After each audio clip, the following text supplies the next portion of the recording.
He is really nice. बहुत ही अच्छा इंसान है यार ये। इन लाइन्स को सुनने के लिए ना जाने कितने ही लोग अपनी लाइफ को हेल बना देते हैं। The so called mister nice guy का टैग पता नहीं क्यों लोगों के लिए एक एडिक्शन ही बन चुका है।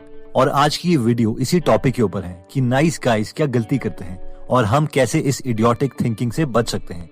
तो सबसे पहला पॉइंट कहता है the so called nice guys try to change the priority. पुराने जमाने में एक आदमी लाइट हाउस में काम करता था जिसका नाम राहुल था। उसकी जॉब ये थी कि उसे हर रात को समुद्र के जहाजों को लाइट के जरिए रास्ता दिखाना था ताकि वो समुद्री जहाज पत्थरों से ना टकराएं। लेकिन राहुल की प्रॉब्लम ये थी कि उसके पास बहुत ही कम ऑयल बचा था जिससे वो लाइट हाउस में लाइट जला सकता। एक रात एक बूढ़ा आदमी राहुल के पास आया और उसने राहुल से ऑयल मांगा। उससे भीख मांगी कि वो उसे ऑयल दे दे क्योंकि वो अकेला है और रास्ते में उसे दूर जाना है जहाँ पर बहुत अंधेरा है। राहुल को इस बूढ़े आदमी पर तरस आ गया और वो उसे ऑयल दे देता है। अगली रात एक ट्रेवलर राहुल के पास आता है और वो भी राहुल से ऑयल मांगता है क्योंकि उसे भी दूर जाना है और अपने बच्चों से मिलना है और वो भी इतनी रात को तभी ट्रेवल कर पाएगा जब राहुल उसे कुछ ऑयल दे दे। राहुल को इस पर तरस आ जाता है और वो इसे भी ऑयल दे देता है। अगली रात एक औरत राहुल का दरवाजा खटखटाती है। वो कहती है कि उसके छोटे छोटे बच्चे हैं और उन्हें खाना खिलाने के लिए रात को उसे ऑयल चाहिए। अगर राहुल उसे थोड़ा सा ऑयल दे दे तो वो अपने छोटे बच्चों को खाना खिला पाएगी। अब राहुल दिल का अच्छा है तो वो उस बेचारी बूढ़ी औरत को ऑयल दे देता है। अब आपसे सवाल ये है कि अगर आप राहुल की जगह होते तो क्या आप इन जरूरतमंद बेचारे लोगों की हेल्प करते जिन्हें एक्चुअल में ऑयल चाहिए था? अब आप कहेंगे कि ऑब्वियसली हमें से मैक्सिमम लोग उनकी हेल्प करते क्योंकि हम एक अच्छे इंसान हैं। लेकिन आपको पता है कि अगली रात राहुल के साथ क्या हुआ? राहुल के पास ऑयल ही नहीं बचा जिसकी वजह से उस रात जितनी भी शिप्स वहाँ से गुजरी वो सब पत्थरों से टकरा गई क्योंकि पहले जमाने में लाइट से ही डायरेक्शन देखी जाती थी और लाइट जलाने के लिए राहुल के पास कोई ऑयल नहीं बचा था। अब ऑब्वियसली ये एक फिक्शनल स्टोरी है जिसे रॉबिन शर्मा ने अपनी book who will cry when you die में बताया था। लेकिन ये स्टोरी एक बहुत ही इंपॉर्टेंट कॉन्सेप्ट को बताती है कि जब हम अपनी चीजों को प्रायोरिटाइज नहीं करते तो हम ये नहीं कह सकते कि हम एक नाइस गाय हैं क्योंकि हमने अपनी जॉब को ही पूरा नहीं किया। एक सोल्जर ये नहीं कह सकता कि मैंने लोगों को बॉर्डर क्रॉस करने दिया क्योंकि उन्हें जरूरत थी। हमें अपनी ड्यूटी परफॉर्म करनी ही चाहिए चाहे फिर कई लोगों को बुरा ही क्यों ना लग जाए। नेक्स्ट पॉइंट कहता है the so called nice guys help their family for instant gratification and not for their long term benefit. ये पॉइंट मैंने बहुत बार देखा है कि कोई पेरेंट टीचर से रिक्वेस्ट करते हैं कि हमारे बच्चे को पास कर देना, या फिर इवन की ऐसे केसेस भी मैंने देखे हैं जहां पर पेरेंट्स कह रहे हैं कि हमारे बच्चे को एग्जाम में चीटिंग करने देना। अब कोई नॉर्मल इंसान ऐसी सिचुएशन देखेगा तो वो कहेगा हाँ यार तो क्या हुआ, पेरेंट्स तो अपने बच्चों का भला ही चाहते हैं ना। बट ये भला नहीं है क्योंकि जो बच्चों ने एक्चुअल में खुद का स्ट्रगल करना था इस केस में पेरेंट्स उसे बाईपास करने की कोशिश कर रहे हैं। अब शॉर्ट टर्म में तो लगेगा कि हाँ बच्चे ने एग्जाम पास कर दिया और वो नेक्स्ट क्लास में प्रमोट भी हो जाएगा, लेकिन जब रियल सिचुएशन आएगी वो बच्चा रियल वर्ल्ड में जाएगा तब उसे पता चलेगा कि लोग तो एक्चुअल में कितने टैलेंटेड हैं और उसे तो कुछ आता ही नहीं। तो इस केस में हमारे ओपिनियन में पेरेंट्स गलत हैं और उन्हें इस केस में the so called nice category में इंक्लूड नहीं किया जा सकता। ये पॉइंट बॉर्नविटा की एड में बहुत अच्छे तरीके से समराइज किया गया है जिसमें एक माँ जो कि रनर है अपने बेटे को भी रनर बनाना चाहती लेकिन वो उसे एक्चुअल में इम्प्रूव करती है हर रोज उसके साथ रेस करके, ना कि खुद की स्पीड स्लो करके। क्योंकि बच्चे की रियल इम्प्रूवमेंट तभी होगी जब बच्चा एक्चुअल में अपनी माँ से तेज भागेगा, ना कि जब माँ अपने बेटे को झूठी खुशी देने के लिए अपनी स्पीड को कम कर देगी। इरादतें ना एक दिन में बनती हैं ना आसानी से।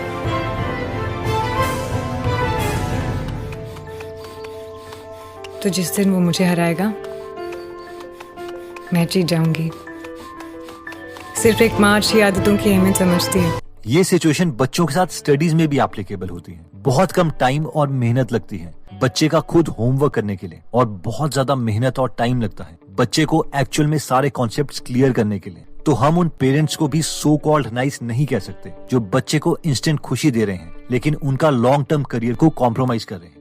नेक्स्ट पॉइंट कहता है कि नाइस गाइज आर डिसऑनेस्ट। अब ये पॉइंट बहुत से लोगों को बहुत अजीब लगेगा कि नाइस गाइज कैसे डिसऑनेस्ट हो सकते, वो तो बहुत ही ऑनेस्ट इंसान होते हैं। चलिए इमेजिन कीजिए कि आप बहुत ही इंपॉर्टेंट प्रेजेंटेशन देने के लिए जा रहे हैं। ये प्रेजेंटेशन आपके लिए बहुत ही इंपॉर्टेंट है। अगर ये प्रेजेंटेशन ठीक रही तो आपको आपके करियर में बूस्ट मिल सकती है और अगर इस प्रेजेंटेशन में कुछ गड़बड़ी हुई तो आपका बहुत मजाक भी बन सकता है क्योंकि उस प्रेजेंटेशन में सारी ऑडियंस बहुत इंटेलेक्चुअल है। अब ऑब्वियसली आप कोई रिस्क नहीं लेना चाहते इसलिए आप प्रेजेंटेशन से एक दिन पहले अपने बेस्ट फ्रेंड को कॉल करके बुलाते हैं क्योंकि आप उसे प्रेजेंटेशन दिखाना चाहते हैं, उसका रिव्यू लेना चाहते हैं। अब वो आपकी बात मान जाता है और आपकी प्रेजेंटेशन सुनने के लिए आपके घर आता है। आप उसे आधे घंटे तक प्रेजेंटेशन देते हैं और बाद में उसका फीडबैक पूछते हैं।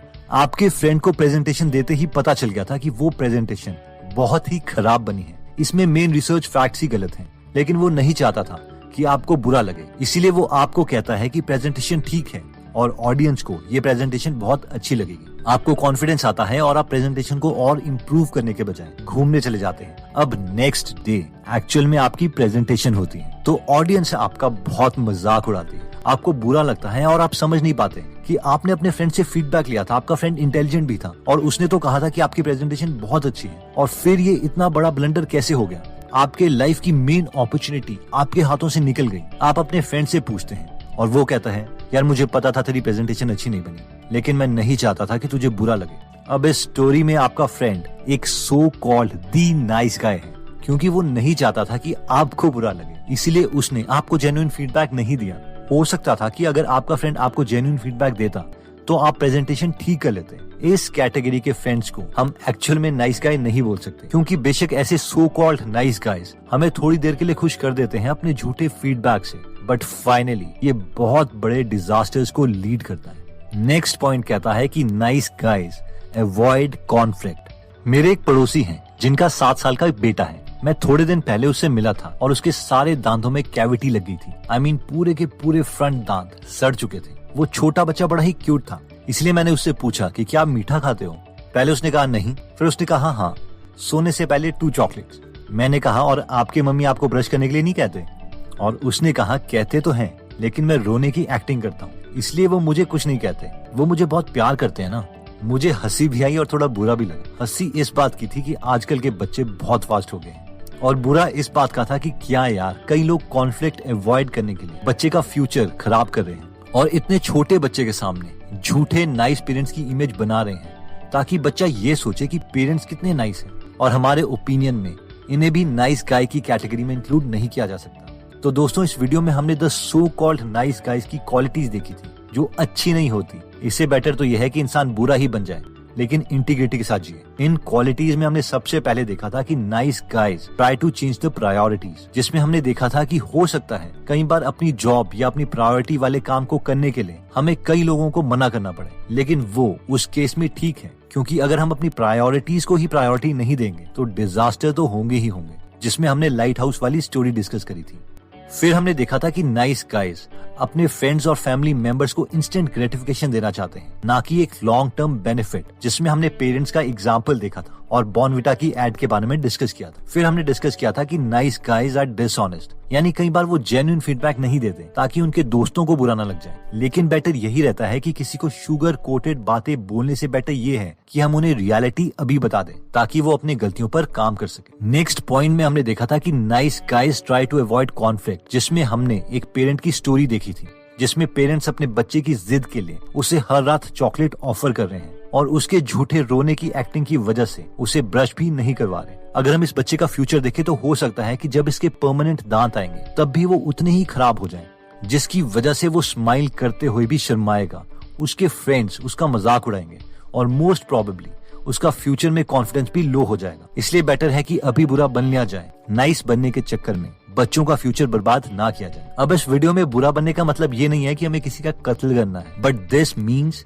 कि being a nice guy and showing that we are nice are 2 different things. यानी जब आप अपने गोल को प्रायोरिटी दोगे तो हो सकता है काफी लोगों की हेल्प ना कर पाओ, जिससे लोग हमें नाइस गाय नहीं समझेंगे। हो सकता है एक पेरेंट अपने बच्चे के दांत ठीक करने के लिए अभी ज्यादा शुगर कैंडीज उसे खाने के लिए मना कर दे, जिससे उसका बच्चा उसे नाइस पेरेंट ना समझे, बट यही एक सही पाथ है।